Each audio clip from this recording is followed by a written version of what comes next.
నమస్కారం నాగార్జున గారు. నమస్తే అంజీ గారు.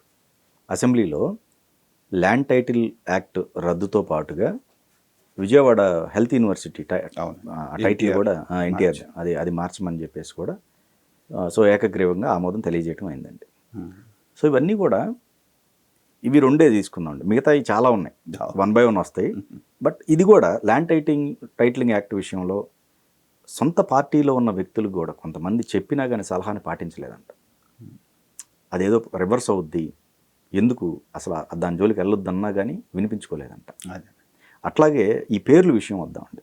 ఈ పేర్లు ఇంకా అసలు ఇంకా పీక్ స్టేజ్ ఇంకా పేర్లు మరి ఇప్పుడు సేమ్ మారిపోయింది. అది అంటే మొండివాడు రాజు కంటే బలవంతుడు అని ఒక సామెత ఉందండి. ఆ సామెత కనిపెట్టినాడు. రాజే మొండివాడైతే ఏం జరుగుతుంది అనేది ఆ రోజు తెలియదు పాపం ఆయనకి. అది ఆంధ్రప్రదేశ్లో జరిగింది. ఇప్పుడు మొండివాడు రాజు కంటే బలవంతుడు, కానీ రాజే మొండివాడు అనుకోండి, దానికి 10 రెట్లు ఇంపాక్ట్ ఉంటుంది. ఆంధ్రప్రదేశ్లో జరిగింది అది. మీకు విఘ్నత కలిగినటువంటి వ్యక్తి సీట్లో ఉంటే దాని యొక్క పరిణామాలు వేరుగా ఉంటాయి.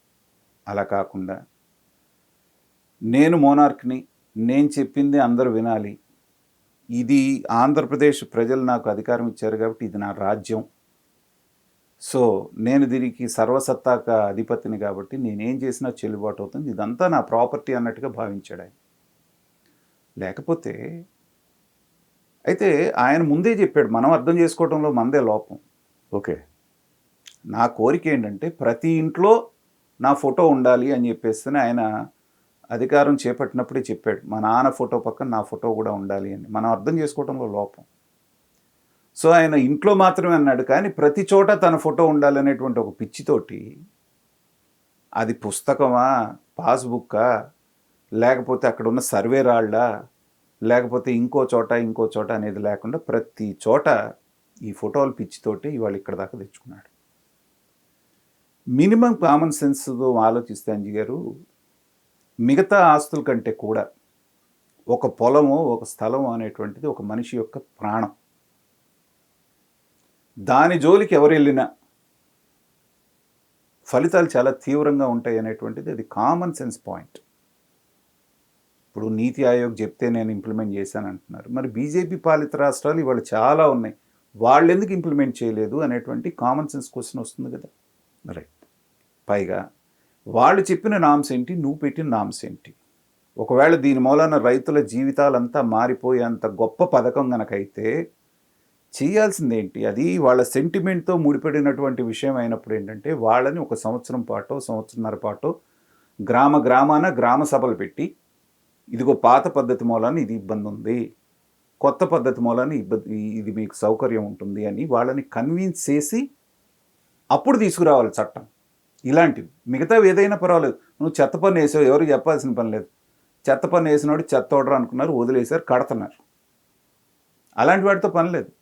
కానీ ల్యాండ్ టైటిలింగ్ యాక్ట్ అనేటువంటి ఒక సెంటిమెంట్తో ముడిపడినటువంటి దాన్ని నువ్వు ముట్టుకున్నప్పుడు కామన్ సెన్స్ ఉన్నవాళ్ళు చాలామంది చెప్పారు ఆయనకి, బయటకు వచ్చి కూడా చెప్పారు కదా మనకి. ఎవరు కేతిరెడ్డి, ఇప్పుడు ఎందుకు ముట్టుకుంటున్నారు సార్ దాన్ని, కాస్త ఎలక్షన్ అయినా చూద్దామని చెప్తే కూడా వినలేదు. సో దానికి సామెత ఏంటంటే మొండివాడు జగన్మోహన్ రెడ్డి. తర్వాత ఈ విషయంలో కూడా రాజశేఖర రెడ్డి గారి పేరు మార్పు, ఎన్టీఆర్ యూనివర్సిటీది. అసలు అక్కడ ఆయన మర్చిపోయినటువంటి విషయం ఏంటంటే ఎన్టీఆర్ యూనివర్సిటీగా ఉన్నటువంటి పేరుని డాక్టర్ ఎన్టీఆర్ యూనివర్సిటీగా మార్చింది ఎవరండి? స్వయానా నీ తండ్రి అయినటువంటి రాజశేఖర రెడ్డి గారు. అంతకుముందు ఓన్లీ ఉట్టి ఎన్టీఆర్ హెల్త్ యూనివర్సిటీ అని ఉంటే దాన్ని రాజశేఖర రెడ్డి గారు ఎన్టీఆర్ గారి అభిమాని, పలు సందర్భాల్లో ఆయన చెప్పారు. సో ఆయన దాన్ని డాక్టర్ ఎన్టీఆర్ హెల్త్ యూనివర్సిటీ అని పేరు మార్చింది నీ స్వయంగా నీ తండ్రి అయితే, దాన్ని తీసుకొచ్చి మా నాన్న డాక్టర్ కాబట్టి మా నాన్న పేరు పెడతానని పెడితే, ఇదేదో రాజశేఖర్ సినిమా ఉంటుందండి, ఆ సినిమా పేరు కూడా నేను మర్చిపోయాను. ఈయన వద్దంటే కూడా విగ్రహాలు పెట్టేస్తారు కొన్ని ఊళ్ళల్లో ఆయనవి.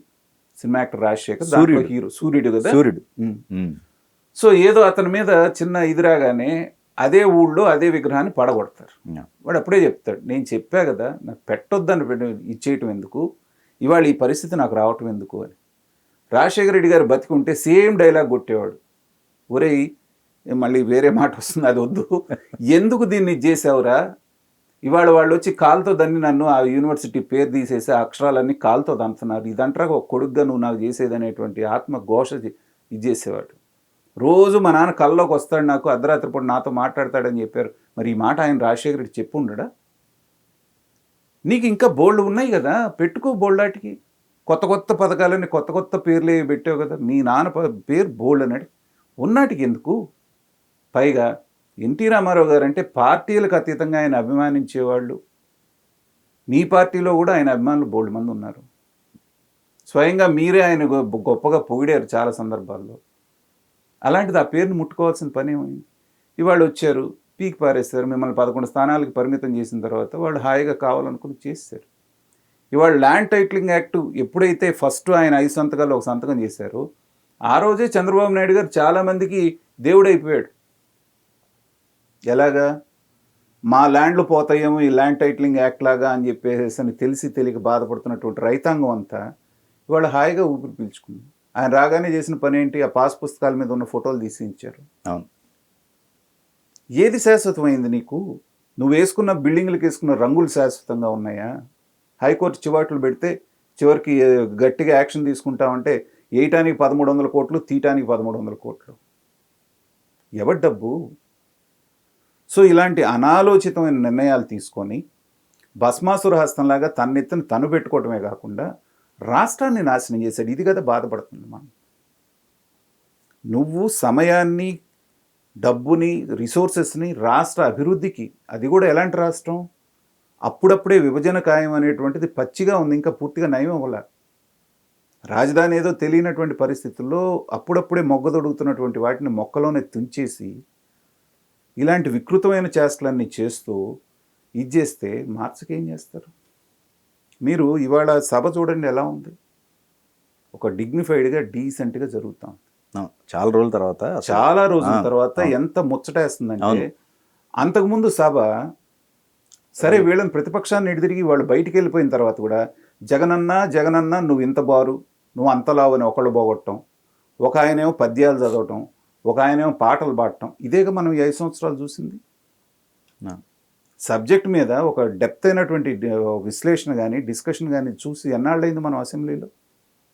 ఇవాళ అధికార పక్షమా ప్రతిపక్షమా అని తెలియకుండా వాళ్ళు చెప్పాల్సింది లోపాలను కూడా ఎత్తి చూపిస్తున్నారు.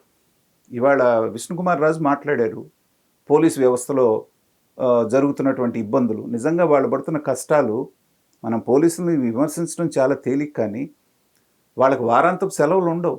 జగన్మోహన్ రెడ్డి గారు గొప్పగా నేను ఇస్తాను వీకెండ్ హాలిడేస్ అని ఒక్కరోజు ఇచ్చాడా?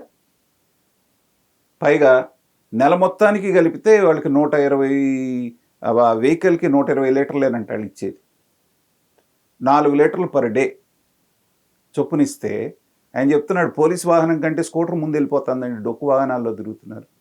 ఇది కదా ఎక్స్పెక్ట్ చేసింది. వాళ్ళ అధికారంలో ఉన్నా కానీ జరుగుతున్నటువంటి లోపాలను ఎప్పటికప్పుడు ఎత్తి చూపించడం, వాళ్ళు దాన్ని సరి చేస్తానంటాం. ఇవాళ ఆవిడ కడప ఎమ్మెల్యే ఉంది, ఆవిడ రెడ్డి, ఆవిడ పేరేదో ఉంది, ఆవిడ కూడా చక్కగా వాళ్ళ సమస్య అక్కడ గంజాయి మూలాన్ని జరుగుతున్నటువంటి ఇబ్బందులు, అక్కడ మిగతా జరుగుతున్నటువంటి ఒక అర్థవంతమైనటువంటి చర్చ జరుగుతూ ఉంది. రైట్. ఒక ప్రజాస్వామ్యంలో ఇది కదా కావాల్సింది. ఇవన్నీ లేకుండా ఇష్టం వచ్చినట్టు ఇట్లాంటి అన్న క్యాంటీన్లు బీకేయటం, ప్రజావేదిక గోలగొట్టడం, లేకపోతే చంద్రబాబు నాయుడు గారిని తీసుకెళ్ళి లోపలేయటం, మినిస్టర్ని లోపలేయటం, ఇదా పాలన అంటే? అసలు అన్న క్యాంటీన్ ముష్టి అన్నారు ఆయన చంద్రశేఖర్. అదేమన్నా బుద్ధి ఉందా? కడుపుకు అన్నం తింటున్నాడా, ఇంకేమన్నా తింటున్నాడా? అలాంటి మాటలు మాట్లాడొచ్చా? మీకు చేయటం ఎడిదిరిగి చేత కాలేదు, వేరే వాళ్ళు వచ్చి పెడుతుంటే కూడా పిచ్చి మాటలన్నీ మాట్లాడుతూ ఉంటే ఇలాంటి వాళ్ళని ఇంకా వాళ్ళకి జ్ఞానోదయం, ఇంకా ఇప్పుడు సిగ్గు గిగ్గు లాంటి పదాలు వస్తున్నాయి కానీ నేను కంట్రోల్ చేసుకుంటున్నాను, వాళ్ళకి ఇంకా జ్ఞానోదయం కాకపోతే ఎలాగా? ఇంకా కూడా ప్రజల్ని మీరు అంటుంది చంద్రబాబు నాయుడు గారిని ఎగతాళి చేసినట్టు కాదు, అక్కడ తింటున్నటువంటి వాళ్ళని మీరు ముష్టి వాళ్ళు అన్నట్టు. అక్కడ ఆ మాత్రం ఇంగితం కూడా లేకపోతే వీళ్ళందరినీ ఏం చేయాలండి? కాబట్టి ఇప్పటికైనా మారకపోతే ఏంటంటే ఇక పార్టీ అనేది గ్రాడ్యువల్గా ఇలాంటి వాళ్ళని నమ్ముకుంటే కనుమరుగైపోతుంది.